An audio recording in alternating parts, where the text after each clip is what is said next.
If someone that you loved was murdered, how far would you go to make sure that the person responsible didn't walk away untouched? In the aftermath, when the shock fades and the explanations you were given don't line up with the truth you feel in your bones, would you fight harder than the people whose job it is to investigate? Would you push past what's considered reasonable, respectable, or rational? Would you trust your instincts over the official story?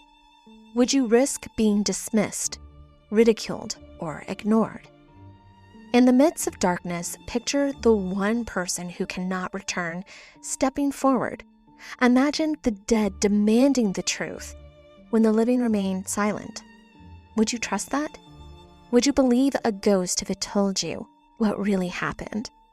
Would you risk everything on a voice that no one else could hear? Welcome to Down the Crooked Path. I'm your host, Amanda Joy. Join me as we dive into eerie and spine-chilling stories that blur the lines between reality and the unknown. From cryptids and mysterious disappearances to true crime, UFO sightings, and paranormal activity. Venture into the unknown and uncover the secrets that lie down the crooked path. Spectral evidence was a category of testimony used in the 17th century New England courts. It referred to statements claiming that an accused person's spirit or likeness appeared to someone and carried out harmful acts. The physical body of the accused didn't need to be present.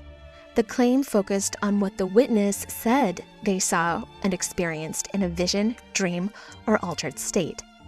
Courts treated these accounts as depictions of real events because the belief system of the time held that a person's spirit could be influenced or used by supernatural forces. During the Salem witch trials in 1692, this type of testimony became a major part of the proceedings. Witnesses reported being attacked, threatened, and pressured by apparitions that resembled someone in the community. We might laugh at that today, but back then, this was considered valid evidence, despite ministers and officials outside the courtroom raising concerns about the reliability of these claims, as there was never any physical proof. By the end of the trials, the use of spectral evidence had become one of the most criticized parts of the entire process. Officials later acknowledged that these claims should not have been admitted. The governor eventually ordered that spectral testimony could no longer be used, and the trials came to an end soon after. But even after Salem, the concept didn't disappear completely. There's no universal law banning it across all courtrooms.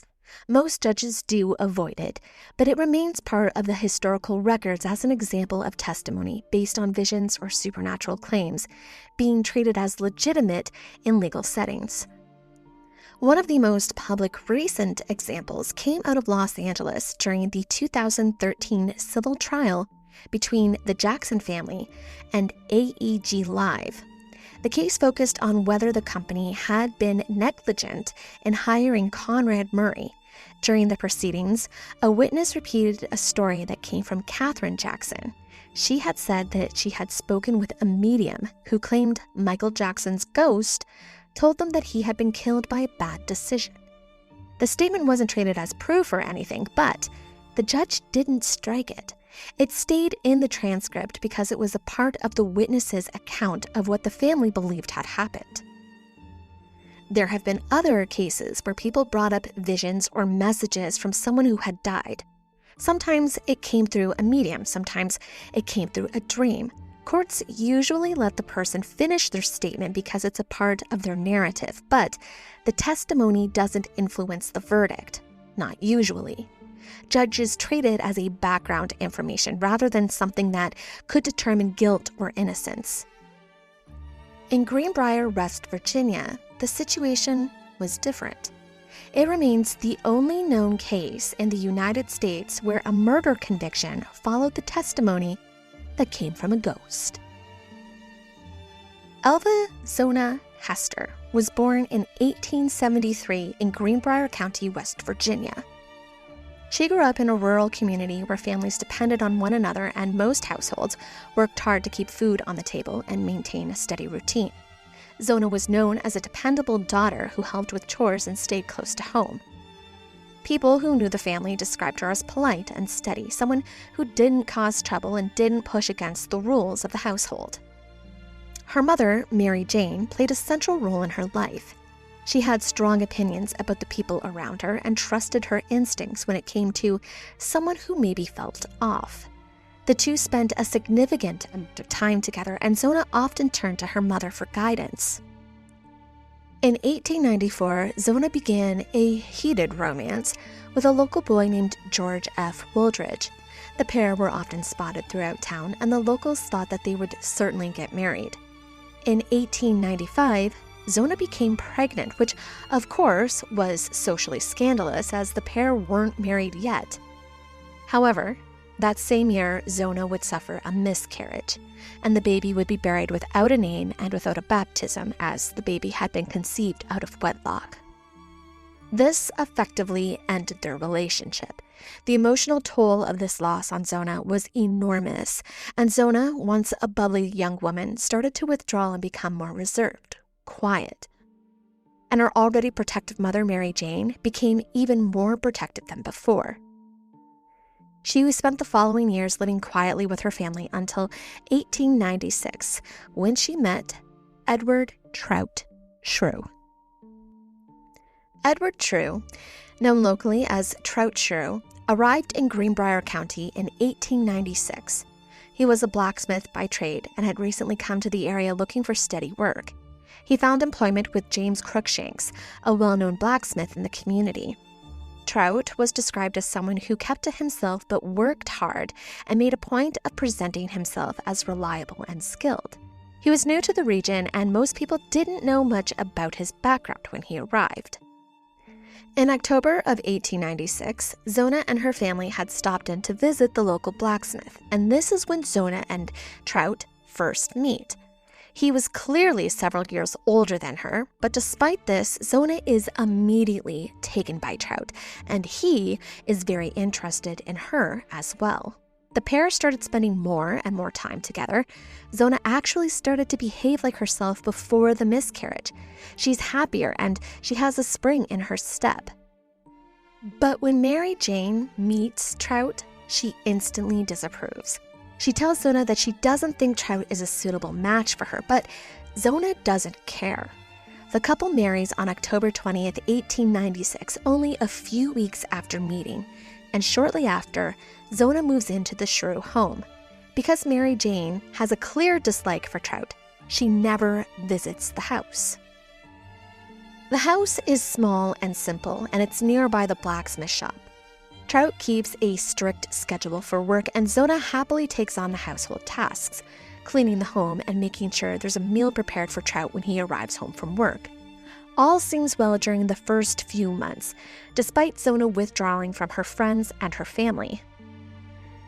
But by early January, Zona really doesn't leave her home, and there are whispers amongst the neighbors that Trout is controlling who she sees and where she goes.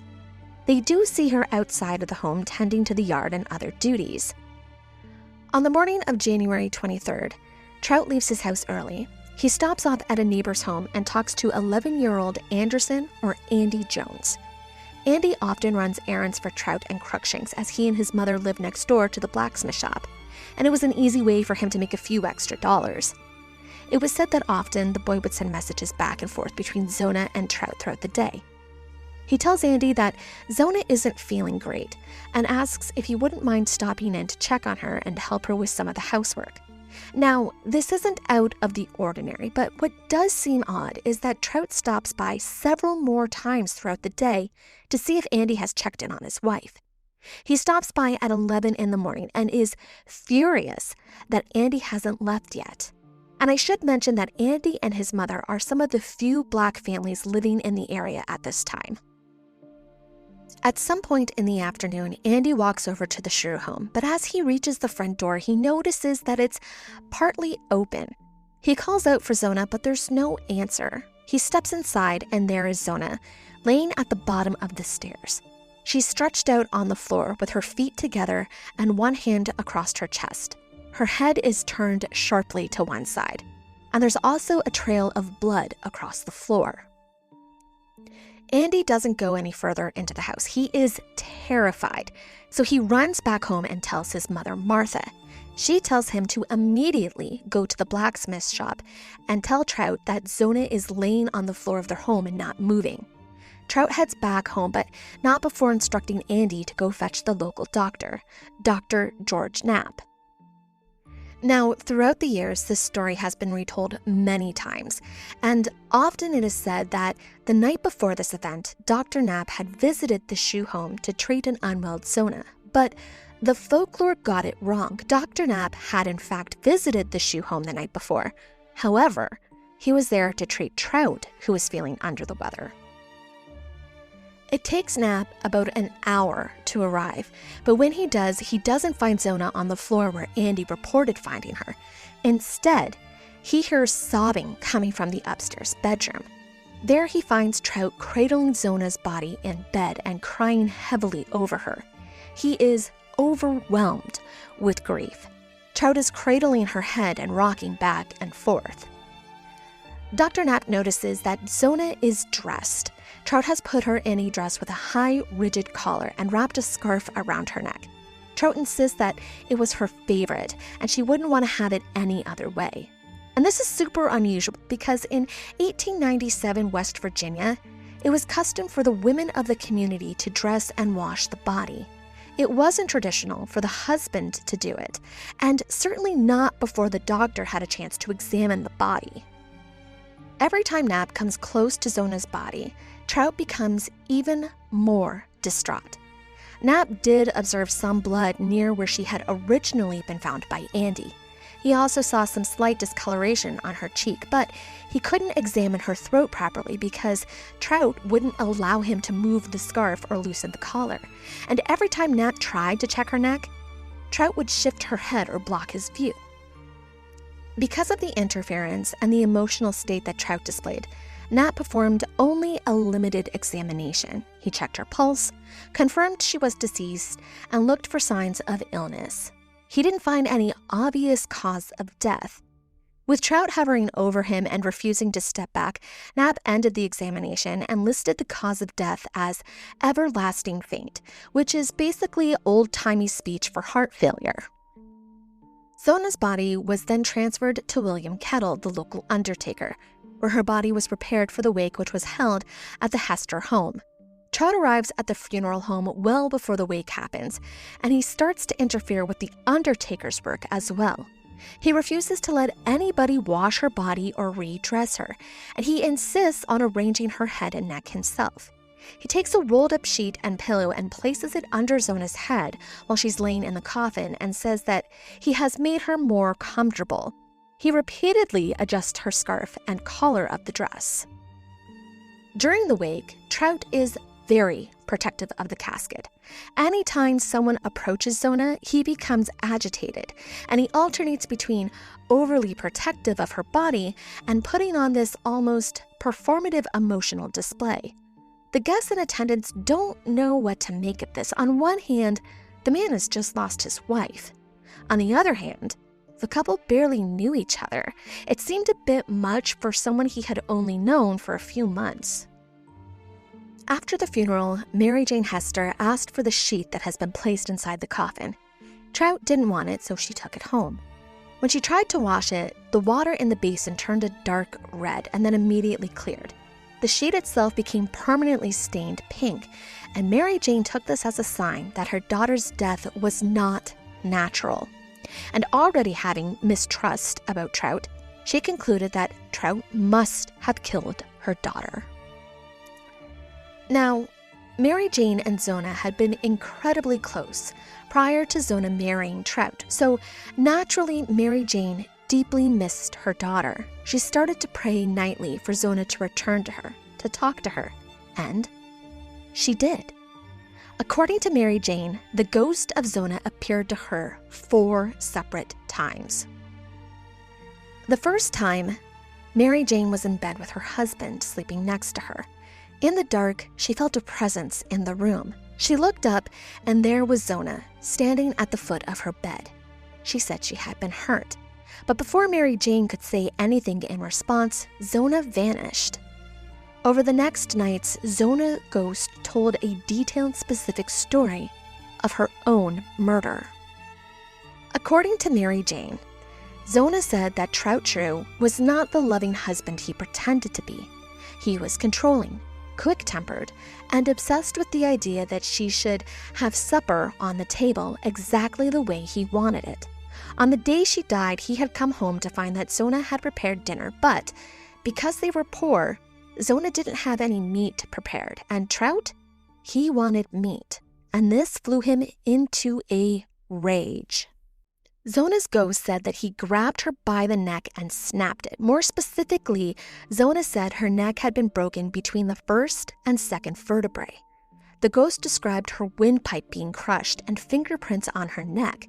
She also told Mary Jane that Trout had tried to clean up the evidence, but that he hadn't done it well enough. She directed Mary Jane to look at the doorframe at the bottom of the stairs, and there she would find a blood stain. Mary Jane went to the Shue house the next morning, determined to check the spot that the ghost had pointed her towards. She walked straight into the room where the neighbors had first found Zona and focused on the doorway. The boards had been scrubbed, but the wood still held onto a dark stain that hadn't lifted. It was at that moment she knew that she had something she could take to the prosecutor. So Mary Jane leaves the house and she walks over to prosecutor John Alfred Preston, and she tells him everything: the blood, the ghost story, the sheet that stained the water red. Now, Preston, he's not one to believe in ghost stories, but he does think that Trout's behavior and protectiveness over Zona's body is a little more than just a bit weird. So he decides he needs to talk to Dr. Knapp about the condition Zona's body was found in. Knapp explains that when he first saw Zona's body, Trout stayed right beside him and wouldn't allow a full examination. Knapp admitted that he never checked the neck or head. He said Trout was so emotional and so determined to keep the body covered that he let the situation move faster than it should have. He also acknowledged that he listed the cause of death without confirming it through the proper assessment. This conversation gave Preston what he needed. A doctor admitting he hadn't completed his examination meant the death certificate wasn't reliable. Preston arranged for the body to be exhumed and for an inquest jury to be present. An autopsy was carried out at a local schoolhouse, and this time the examination was thorough. The injuries to Zona's neck were immediately clear. The muscles along the right side of the neck were torn, and the ligaments at the top of the spine were separated. The first and second vertebrae were no longer aligned. Her neck had, in fact, been broken, just like Zona's ghost had said. The case was now a homicide. Preston began to look into Trout's background, and what he found only strengthened the case. First, his name wasn't even Edward. It was Esmerist Stribling Shue, and he had been married twice before. His first marriage was to Ellen Cutlip, often recorded as Allie. They married on November 29, 1885 in Pocahontas County, West Virginia. She was much younger than he was. He was 24 at the time, and she was only 17. On the day of their wedding, the minister arrived to find Trout's family and Allie waiting. None of her family was there. No one even acknowledges Allie, who is sitting by herself and seems very unhappy. He would later say that no one seemed to be celebrating, and it wasn't the joyous atmosphere you would usually find during a wedding. Trout isn't there. He had left that morning to get the marriage certificate, and he hasn't returned yet. The group spent hours waiting for him to return. The minister only stayed because the family insisted the ceremony would still happen, but the delay made everyone uneasy. Trout finally returns after dark. He brought a license, but it had been issued in a different town. Instead of apologizing or explaining, Trout insists that he, the minister, and Allie walk over to the town where the certificate is valid. This meant walking miles in the dark and cold. The marriage deteriorated quickly. Allie would later say that he was violent and controlling. Neighbors often heard arguments, and there were several reports of him striking her. Apparently, the beatings would get so bad that one night a group of young boys showed up at the home. They dragged Trout out of the house and threw him into an ice hole in an attempt to interfere with the abuse. She left about 3 years later, and the divorce was finalized in 1890. The grounds listed were cruelty and abuse. She remarried years later and lived a very long life, which is how we have her statement about Trout's behavior. On Canada's east coast, the Atlantic isn't the only thing that's dark and restless. It Came from the Maritimes is co-hosted by siblings Evan and Chelsea, who share the region's fog-shrouded legends, haunted lighthouses, ghost ships, and chilling folklore passed down through generations. It's maritime history at its most haunting. True crime, eerie local lore, and the mysteries that refuse to stay buried. For those drawn to the strange and storied side of the East Coast, It Came from the Maritimes releases new episodes every week. Listen wherever you get your podcasts. Lucy Ann Truitt became Trout's second wife in 1894. She was 24 and he was 33 at the time. They lived on Droop Mountain in Pocahontas County. Lucy died in 1895, less than a year after the wedding. The official cause of death was recorded as unknown or complications from a fall, depending on the source. But there was a lot of brain trauma. There was no formal investigation at the time, but plenty of neighbors had their own theories. Some think that Lucy fell and hit her head. Others believe that Trout purposely dropped a brick on her head.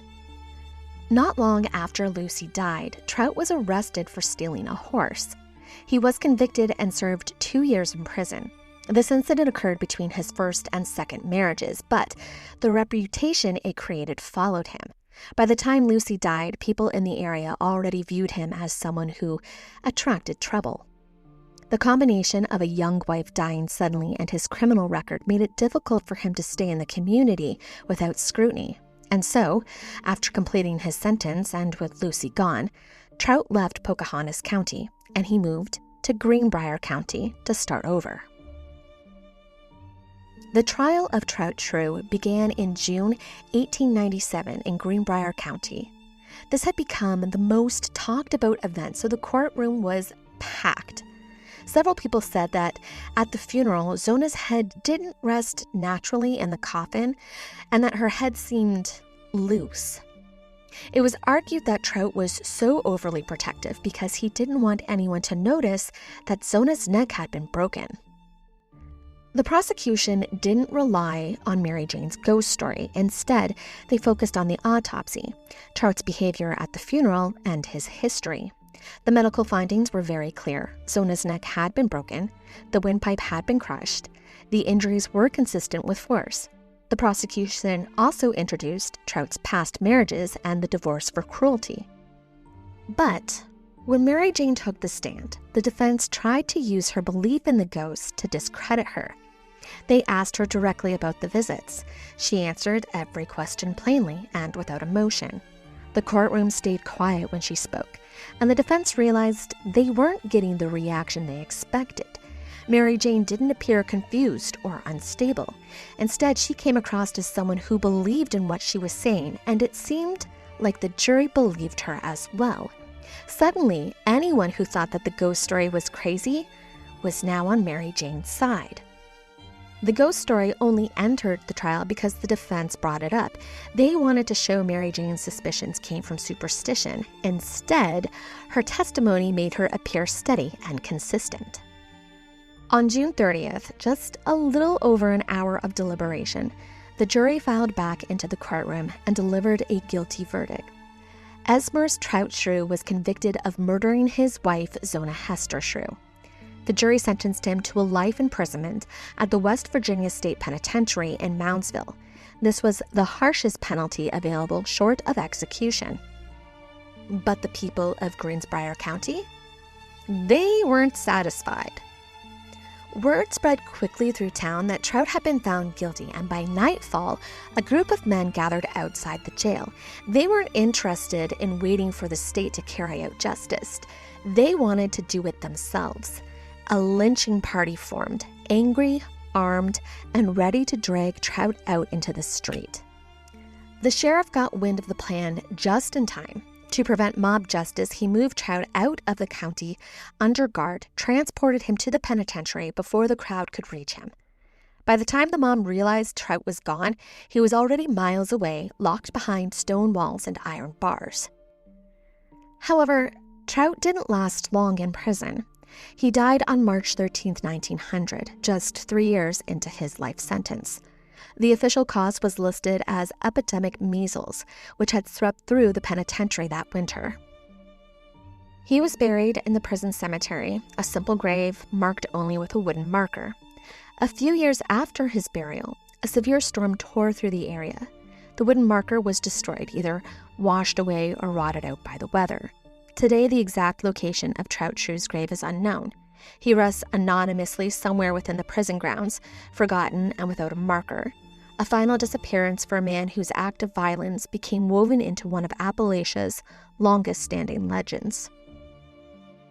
For all its strangeness, the Greenbrier ghost isn't an isolated phenomenon.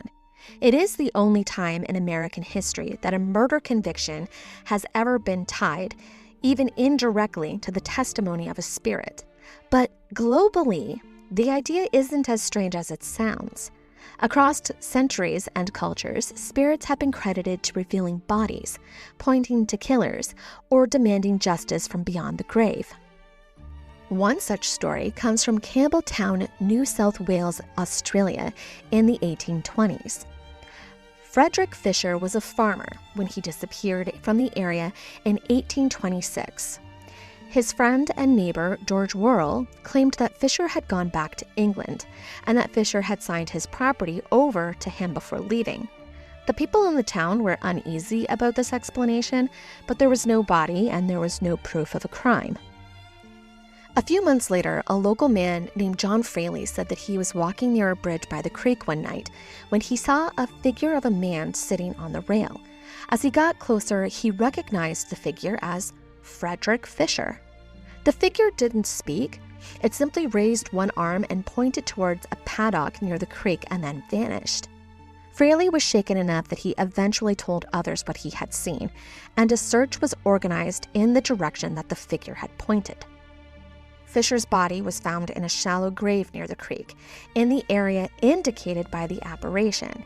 He had been murdered. Suspicion immediately turned to George Worrell, who had been using Fisher's property, claiming legal transfer. Worrell was arrested, tried, and ultimately convicted of Fisher's murder. He was executed in 1827. Fraley later came forward and told the truth about the ghost story. He'd made the whole thing up. What he finally admitted was that he'd walked up onto something that he was never supposed to see. George Worrell in the middle of moving Fisher's body. And the second Fraley realized what he was looking at, he panicked. He knew exactly what George was capable of. So, instead of going to the sheriff with the real story, he hid behind a safer one. A ghost couldn't be cross-examined. A ghost couldn't drag him into the middle of a murder investigation. It let him point the finger without putting a target on his back. Zona Heaster's story comes 70 years later, and here's something that ties the two stories together. In 1986, author and researcher Katie Lyle went through the January 1897 issues of the Greenbrier Independent newspaper while researching this case. She found something that hadn't been a part of the usual retellings. On the front page of the paper that carried Zona's obituary, there was a separate article. And that article was about the Fisher-Fraley ghost story. Zona's obituary appeared in the same issue on page 3. The timing meant that anyone reading the paper that week would have seen both pieces, the ghost story discovery on the front page and the notice of Zona's death inside the paper. So, it is entirely possible that Mary Jane Hester had a copy, read that ghost story, and became inspired to tell her own. Now, we know that Mary Jane never trusted Trout Shue, and after Zona's sudden death, that unease grew into certainty. But certainty isn't evidence, and the men who controlled the investigation weren't interested in a woman's instincts. Still, Mary Jane lived in Appalachia, a place where superstition runs deep. People here didn't question the idea that the dead might reach back, or that a spirit could reveal what the living had tried to hide. So maybe, after reading this article, Mary Jane thought that if a grieving mother couldn't make authorities take a hard look at Trout, maybe a ghost would. But if Mary Jane made it up, how could she have gotten some details so accurate? Mary Jane had never stepped foot inside the house where Zona lived with Trout. She didn't visit Zona while she was alive, and she wasn't there the day the neighbors found the body. So how would she know the exact spot that the bloodstain would be found? And then there is the detail about how and where Zona's neck was broken. Trout was so cautious about anyone going near Zona's body to get a good look at her neck. Even the local doctor didn't know that there was anything wrong with her neck until weeks later when the formal autopsy happened. So how did Mary Jane, with no medical background, know down to the exact vertebrae how her daughter's neck was broken if a ghost didn't tell her? There's another explanation that has been raised in modern research, and it has nothing to do with ghosts or murder. Some historians think that Zona might have been pregnant. The people close to her said that she hadn't been feeling well in the weeks before she died. Neighbors later said that she looked pale, tired, like something was wearing her down from the inside out. In fact, Dr. Knapp had recorded her cause of death as everlasting faint, but then he later changed it to add that she had died from pregnancy complications. And when Andy Jones found her near the bottom of the stairs, he noticed something. A small pool of blood near the doorway and a faint trail leading across the floor. If she was pregnant and miscarried at home, the bleeding could have been significant. A miscarriage can cause sudden collapse, and if she fell during that process, she could have hit her head or neck hard enough to cause a serious injury. There was never any blood or open wounds found on Zona's body, but the blood had to have come from somewhere. It's not far-fetched. Zona had already lost a child before, and early pregnancy complications can cause sudden bleeding, dizziness, and fainting. If she was alone in the house and started hemorrhaging, she could have tried to steady herself, slipped, and fallen hard. A fall during a miscarriage can cause catastrophic trauma, especially if she struck her neck or throat on the way down. And here's the part that keeps this theory alive. The autopsy findings don't completely rule it out. Yes, Zona's neck was broken. Yes, her windpipe was crushed. But in the late 1800s, decomposition, rough handling during exhumation, or even falling onto a rigid surface could create injuries that looked disturbingly similar to manual strangulation. And then, remember the sheet that Mary Jane took from the funeral, the one that stained pink? It's possible the pink stain and the red water was blood that had stained the sheet. When Mary Jane first took it, she said that it had a funny smell to it. It wasn't the sharp metallic scent of old blood. It was sour, almost sickly, like something that had come from inside the body rather than from an injury on the surface. And this is important because heavy bleeding from a miscarriage can carry a very distinct odor, one that's different from the kind of blood you would see in a cut or a bruise. It suggests that the sheet had come in contact with fresh bleeding before it was tucked under Zona's head. And for people who believe the miscarriage theory, the sheet becomes a very important piece of physical evidence. Now, I do want to point out that this theory doesn't clear Trout, but it does offer medical explanation for the blood and the collapse that doesn't rely on violence. It could also explain why the doctor might have assumed she died from a sudden fainting episode. Without a full examination, a miscarriage followed by a fall could look like a natural death. On the flip side, this could have also been a motive for harming Zona, and Mary Jane was just wrong about what started the confrontation between the two. Trout already had one child, a son from his marriage with Allie Cutlip. But after the divorce, Allie took the boy and Trout never had a relationship with him again. People who knew him said that the loss bothered him more than he'd ever admit. So, if Zona really was pregnant and if she miscarried, that could have hit a nerve that he'd been carrying for years. If Trout walked into that house and found blood or realized Zona had miscarried, it could have triggered that same anger and control issues Allie talked about during their divorce. Now, of course, this doesn't prove he killed her, but it gives you a motive that lines up with his history and his temper. For as much as this case has been framed as a ghost delivering justice, there's another version of this story that's harder to talk about. The possibility that Trout Shue didn't actually kill his wife. And when you start pulling at the threads, the certainty around his guilt begins to loosen. After all, after Zona's ghost, most of the case was built on the autopsy and Trout's behavior. The first thing to understand is that the investigation into Zona's death was deeply flawed from the start. The doctor who examined her body barely conducted an exam at all. He later admitted that Trout hovered over him the entire time, sobbing, cradling Zona's head, refusing to let anyone touch her neck. That behavior looks suspicious now, but in the moment, the doctor backed off because he thought he was dealing with a grieving husband. And because of that, the initial cause of death was listed as everlasting faint. Essentially, she died and we don't know why. No autopsy, no photographs, no proper documentation, just a rushed burial and a lot of unanswered questions.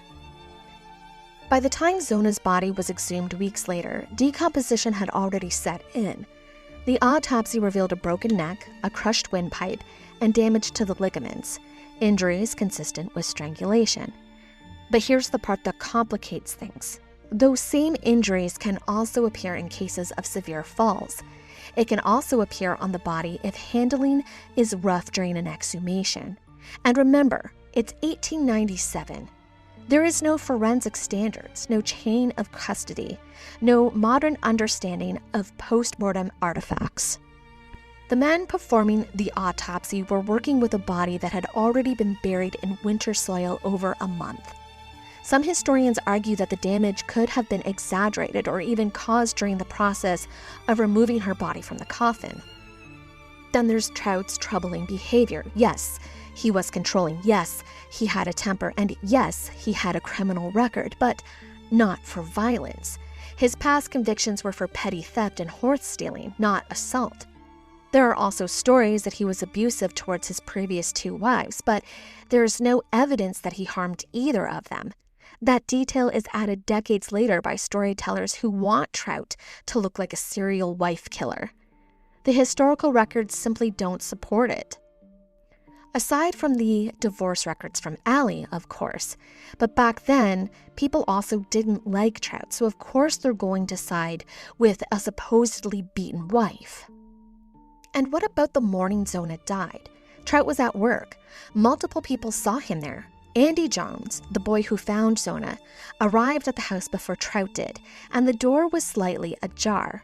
What if someone else came into the home and killed Zona in between Trout leaving for work and Andy checking in on her?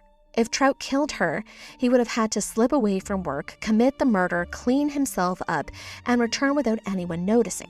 Not impossible, but not easy either.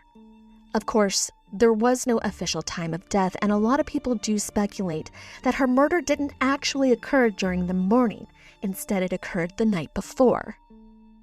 And when it comes to this argument, people have also pointed out that asking Andy to check in on Zona was a way for Trout to shift suspicion onto Andy Jones.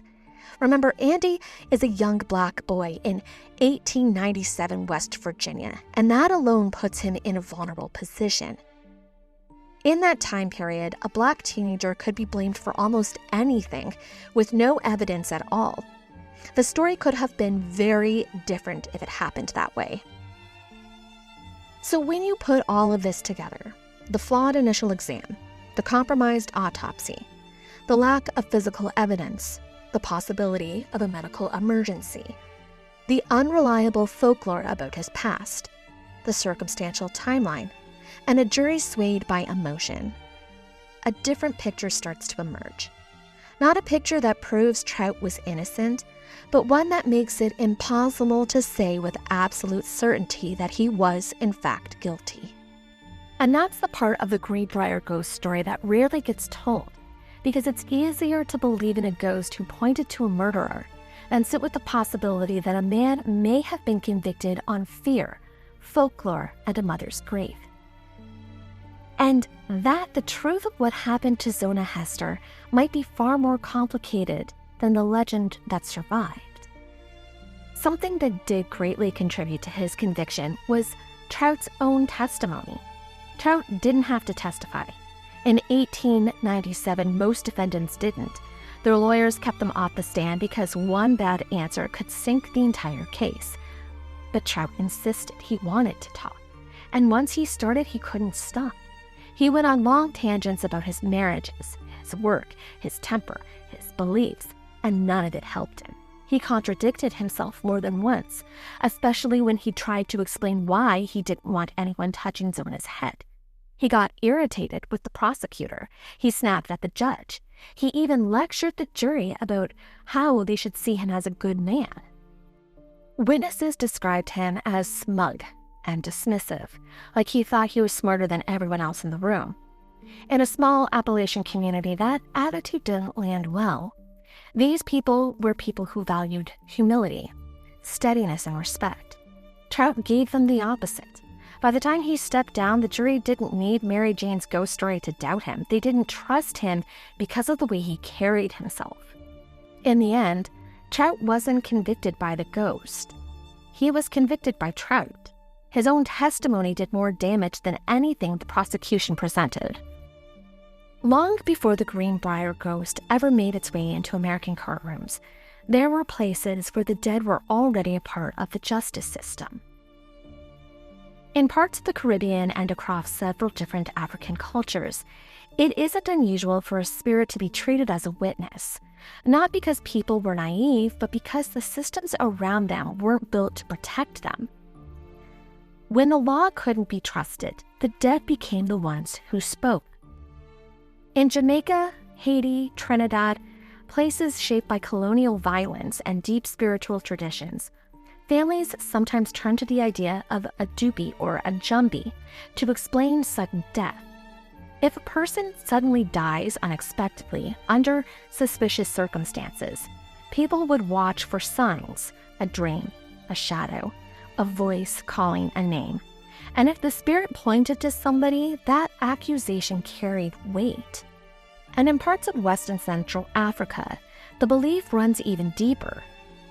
There are communities in Nigeria, the Congo, Ghana, and Zimbabwe, where the dead are still considered active members of the family. If someone dies unjustly, their spirit is expected to make that known, sometimes through dreams, sometimes through illness in the guilty party, sometimes through divination rituals where a medium speaks on behalf of the dead. And these aren't fringe practices, they're woven into the culture of understanding justice. The idea is simple. The living can lie, but dead ancestors, they don't. In a world of strange justice, there's one case that still makes historians stop and blink. Because in 1386, in a little French town of Falaise, a pig was put on trial for murder. And I don't mean that metaphorically, I mean an actual pig standing before a judge facing real charges for killing a child. And the wildest part is that the court treated this animal like a person. They appointed it a lawyer, witnesses testified, the judge listened, and when the verdict came down, guilty, the punishment had to match the crime. So the pig was sentenced to death. But before the execution, the officials did something that feels almost too bizarre to be real. They dressed the pig in human clothing. Not necessarily a dress like some later retellings claim, but definitely garments meant to make it look more like the criminal they believed it was. Because in medieval Europe, justice wasn't just about punishment. It was about symbolism. If an animal caused harm, the community needed to see that harm answered. According to the records, the sow wandered into the street and fatally injured a small child. Today, we call that a tragedy, but in medieval Europe, animals were believed to have moral agency. And as strange as it sounds, this wasn't one-off. Courts across Europe tried animals all the time: pigs, cows, goats, even insects. It was their way of making sense of a tragedy in a world where explanations were sacred and fear filled in the gaps. If something terrible happened, someone had to be held accountable, even if that someone wasn't human. And that's the thread that ties this bizarre case back to Greenbrier County. When people are scared, when the truth is murky, when grief is louder than logic, communities reach for whatever story helps the world feel less chaotic. Sometimes that means putting a pig on trial. Sometimes it means believing a ghost pointed to a killer. That impulse, that desperate need for order is the exact same. I'm your host, Amanda Joy. Thank you for walking down this crooked path with me. As you head into the night, I hope whatever truth you are chasing guides you to where you need to be. Until next time.